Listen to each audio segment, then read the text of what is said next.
方淼，我求你个事儿呗。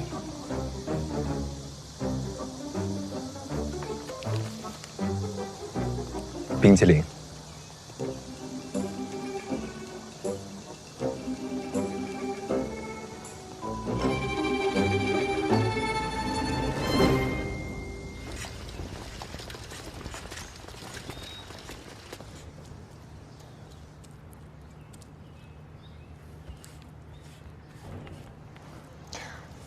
方淼，我把你爸爸妈妈和姐姐的信息写了一下，不全面但够用了。还有你插队的时候的事儿，我编了一点儿，反正徐主任也不知道，我觉得能蒙过去。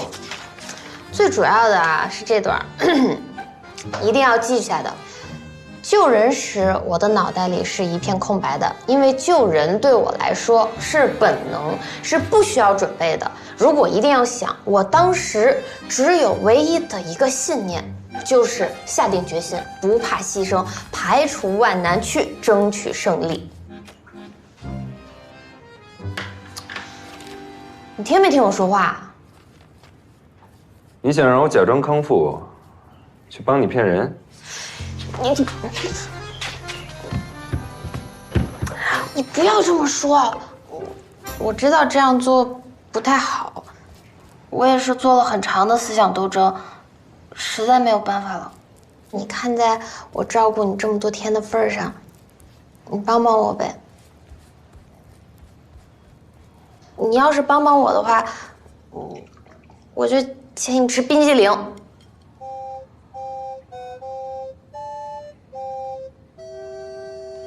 什么表情啊？你是不愿意还是背不下来？对，你还是病人，确实有点难度，我帮你精简一点。救人时，我的脑子里是一片空白的，因为救人对于我来说是本能，是不需要准备的。如果一定要想，当时我脑子里只有唯一一个信念。那就是下定决心，不怕牺牲，排除万难，去争取胜利。方明阳同志，你可太棒了！贝尼同志，请我吃冰淇淋。一言为定。太好了，太好了，简直太好了！我听费尼同志说，你已经完全恢复了记忆，真是太好了。徐主任好，我已经完全彻底的康复了，请您和厂领导放心。这病好了，人都精神多了。冯丽娜，赶紧倒茶。徐主任，徐主任坐，坐。哎呀。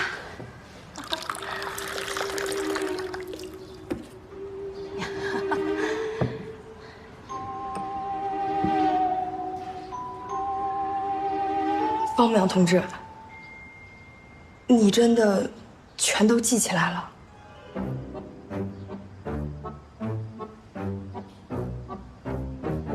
对，基本上都记起来了，只是他脑子受过伤嘛，可能对有些事情还是有些模糊。但大夫说了，他可以正常的生活和学习，可以说是完全康复了，是吧，方明阳同志？是。是。好，真是太好了！哎，我介绍一下啊，这位是我们厂宣传科的汪科长，我今天特意把他请过来，就是要专门写一篇关于你的文章。我要号召全厂的职工一起学习你的高贵品质。汪科长好。你好，方明阳同志，你先跟我们大伙儿讲讲当时救人的时候，你心里想的是什么？幸好这个问题我有准备。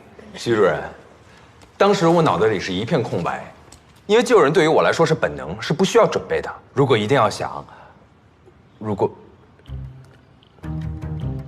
如果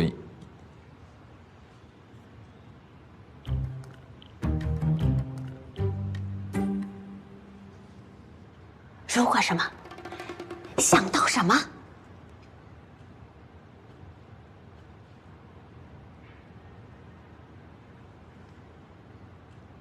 菲尼娅，不是说已经彻彻底康复了吗？他可能有点紧张。哦，方苗，如果一定要想，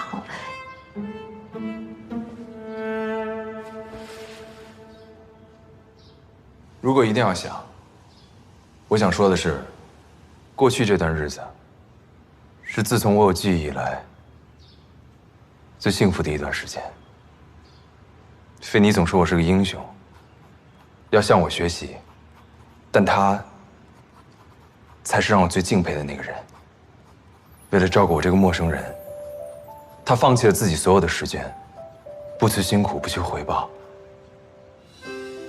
他从洗脸刷牙开始教我，一遍一遍不厌其烦，对我不离不弃。我很幸运，能在我人生最需要帮助的时候遇到他。他让我重新站起来，教会我重新面对生活。他才是我们应该学习的榜样。我今天能这么健康的站在你面前，都是他的功劳。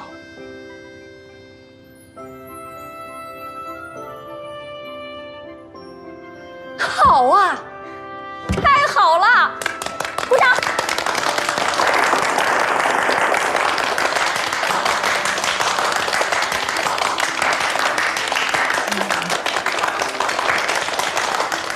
好，菲尼同志啊，哎，你做得很好，你光荣地完成了我们江面一厂交给你的艰巨任务。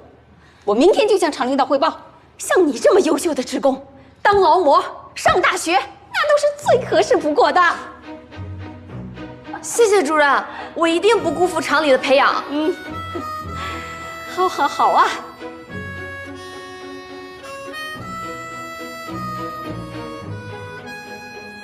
方明阳同志，我们一起合个影。对，好来。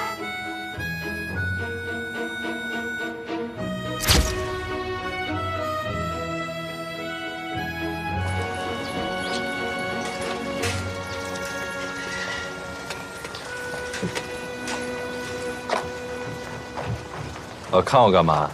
你怎么不按照我的稿说呀？啊，刚刚你那么说都吓死我了。你说的话我都不记得了，而且我也不想说假话。你那也是假话呀？什么自你有记忆以来最幸福的时间？那是真话。怎么可能？作为一个失忆的病人，自我有记忆以来，不就是从医院醒来开始算的吗？